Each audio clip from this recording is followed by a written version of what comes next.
మొక్కలు వేస్తున్నామండి. పాలకూర, చుక్కకూర.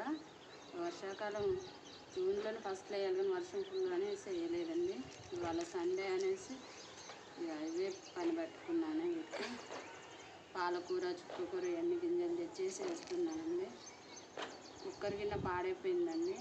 బయట అమ్మినా 100 కంటే ఎక్కువ పోవట్లేదండి. ఎందుకు వేస్ట్, వాళ్ళకైతే నాకే పాలకూర వేసుకోవడం పని చేస్తుందని ఇలా వేసేస్తున్నానండి. మీరు కూడా ఇంట్లో కూడా ఉంటే ఇలా ఉల్లిపాయలు ఎన్ని వస్తాయండి, వేస్తే 2-4 ఇస్తున్నారు, అంత నుంచి ఎక్కువ ఇవ్వట్లేదు.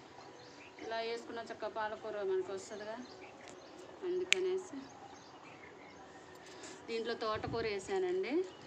అవి చుక్కకూర వేసాను, మళ్ళీ దీంట్లో కొన్ని మిగిలిన చుక్కకూర వేసాను. దాంట్లో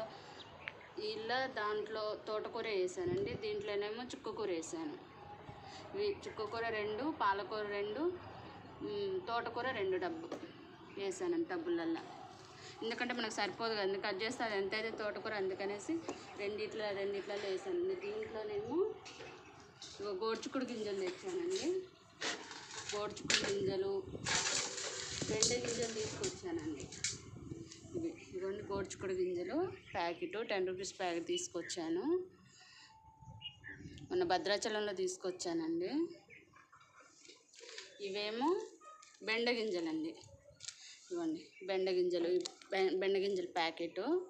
మొలుస్తాయి మంచిగా అని చెప్పిందని చూద్దామనేసి అక్కడ తీసుకోవాలి. భద్రాచలంలో ఇప్పుడు కొత్తగూడెంలో తీసుకునేదాన్ని.